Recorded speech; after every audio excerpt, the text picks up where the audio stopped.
Salam YouTube, Qrafon onlayndır. İlk öncə hər birinizə Novruz bayramını ürəkdən təbrik edirəm.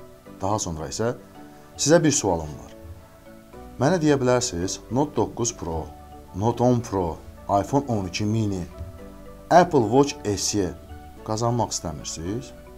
Bu sualı verməyə mənə bir sinə vadar elədi. Çünki bu uduş olan videolara baxış az gəlir. İştirakçılar demək olar ki, yox dərəcəsindədir. Mən kommentlərdə bütün bu uduşlar olan videoların linklərini qoyacağam.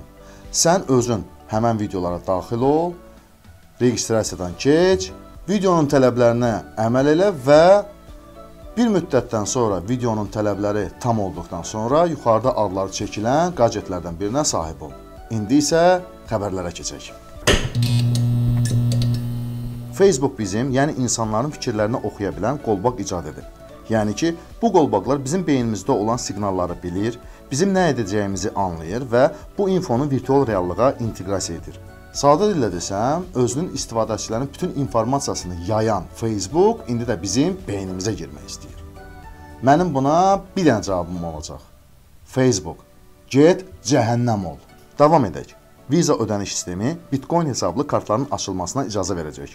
Yəni ki, Bitcoinla hətta supermarketlərdə ödəniş edə biləcəksiniz. Konvertasiya adi dollar və avroda olduğu kimi gedəcək. Kriptovalyutalı ödənişlərə Google Pay və Samsung Pay keçməyi düşünür. Cəmaət, kriptovalyutalar bütün adi valyutaları sıxışdırmağa başlayıb. Bitcoinin indiki dövrdəki qiyməti 60.000 dollara bərabərdir. Yox, gərək mən qaçım, çalam, video kart alam. Bu tipa bir zarafat idi.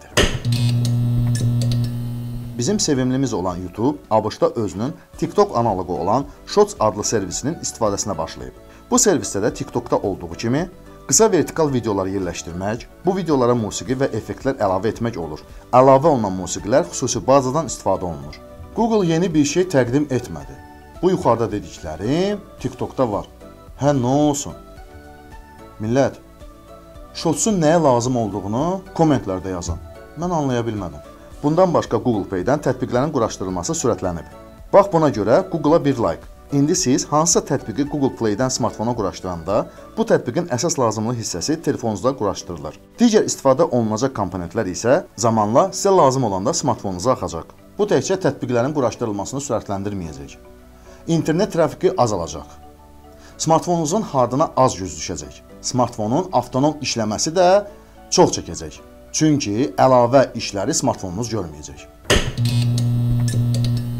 İndi daha maraqlı xəbərlərə keçək. Evan Plus Samsung-un yeni Foundation-a gedən yolunun xəritəsini paylaşıb. Burada dəqiq görsənir ki, yeni Foundation ancaq 5 aydan sonra 19 avqust tarixində təqdim olunacaq. Bundan başqa isə A22 5G, Tab S7 Lite planşeti və digər gadgetlər təqdim olunacaq.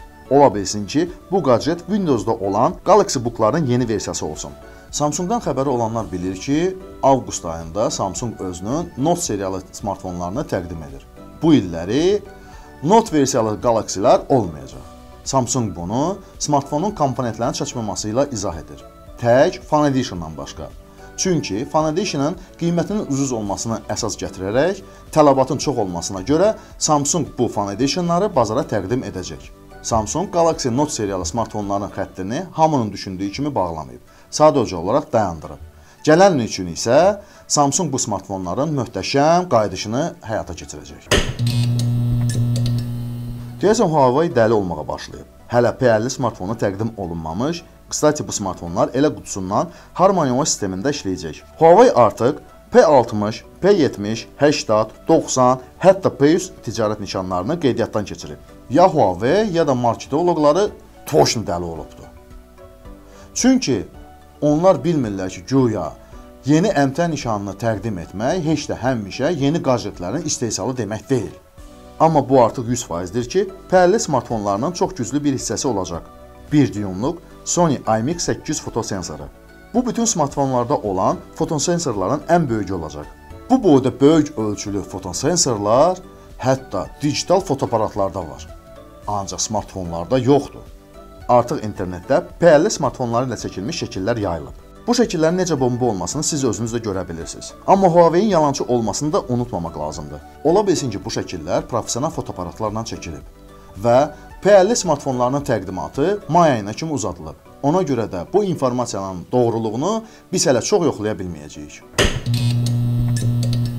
İndi isə maraqlı qısa xəbəri sizin nəzərinizə çatdırım. Bu günləri saat 6-da, yəni 18:00-da OnePlus şirkətinin OnePlus 9 seriyalı smartfonlarının təqdimatı olacaq. Və biz qrafon olaraq bu təqdimatı canlı olaraq yayımlayacağıq. Ona görə də kanalımıza abunə olun ki, bütün dünyada baş verən texnoloji yenilikləri qaçırmayasınız. Hər birinizi canlı efirimizə dəvət edirəm.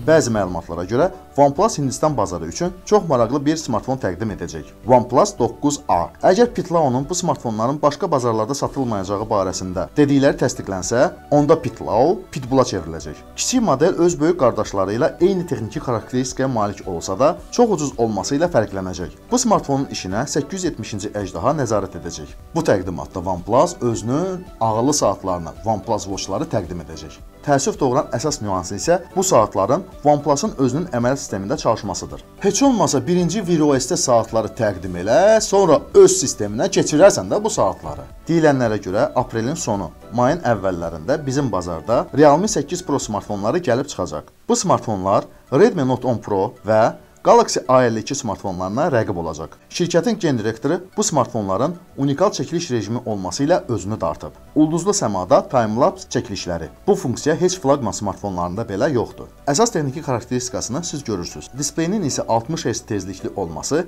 Redmi Note 10-lardan çox geri qalır. İndi isə iPhone-ların yeni versiyalarından danışım.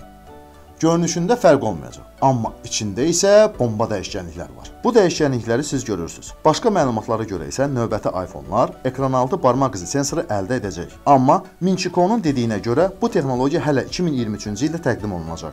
Buna baxmayaraq Apple-ın yeni texnologiyalı optik barmaq izi sensorunun patenti internetdə yayılıb. Deyilənlərə görə bu barmaq izi sensoru hətta yaş barmaqların izini oxuya biləcək. Ümumiyyətlə Apple bu texnologiyanı yeni səviyyəyə qaldırır. İndi isə hazır olun. Yəqin ki, siz ağıllı saatlar eşitmisiniz. Ağıllı lampalar da eşitmisiniz. Bəs ağıllı corablar necə? Yox, bu prikol deyil. Apple-ın yeni texnologiyalı patenti əsasında paltarların ağıllı olması həyata keçirilə biləcək. Söhbət taktil çıxışlı corablardan gedir. Məsələn, bu corablar navigatorun bir hissəsinə çevrilə bilər.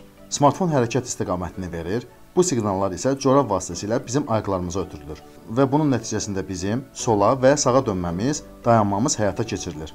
Bunun real həyatda olmasını apartırlar. Amma virtual reallıqda isə bax bu texnologiyanın yeni səviyyəsidir. Fantastik filmlərdə biz geyimləri geyinib xüsusi geyimlərin vasitəsilə oyunun bir hissəsinə çevrilə bilirik. Apple da bizi belə bir gələcəyə aparır. İndi isə Xiaomi-dən danışaq. Əvvəlki videolarda yadınızdadırsa, Xiaomi ABŞ prezident administrasiyasını məhkəməyə vermişdi və deyəsən, Xiaomi bu məhkəmə işini qazanır. Final nəticə olmasa da, hamı elə düşünür ki, Xiaomi məhkəməni qazanıb. Çinin ABŞ Müdafiə Nazirliyinin qara siyahısına düşən digər şirkətlərdə Xiaomi-nin vəkilləri ilə məsləhətləşərək ABŞ-a qarşı iddia qaldırmasını düşünür. Bu doğrudan belə olsa, Xiaomi şişmiş ABŞ hökumətini yerinə oturdan ilk şirkət olacaq. Xiaomi-nin elektroavtomobillər üzərində işləməsindən xəbəriniz var. Çinin böyük xəbər resurslarından birinin məlumatına görə Xiaomi yuxarı və aşağı qiymət segmenti üçün elektrokarları proyektləşdirir. Bu info şirkətin rəhbərliyinə yaxın olan bir investordan eşidilib və deyilənə görə Lei Jun Çin avtoistehsalçıları ilə də görüşüb. Sizə bu nəyisə xatırlatmır? Mənə Apple-ın elektrokar istehsalını xatırladır. Xiaomi 100% Apple-a özünü oxşadır. Siz bu elektrokar haqqında olan fikirlərinizi kommentlərdə yaza bilərsiniz. Bu maraqlı info ilə bugünkü videonu sona çatdırıram. Video xoşunuza gəldisə, like qoyun. Nə xoşunuza gəlmədisə, kommentlərdə yazın. Bizim Facebook, Instagram, Telegram və Twitter səhifələrimizə də abunə olmağı unutmayın. YouTube-da olduğumuz üçün sizinlə sağollaşmıram.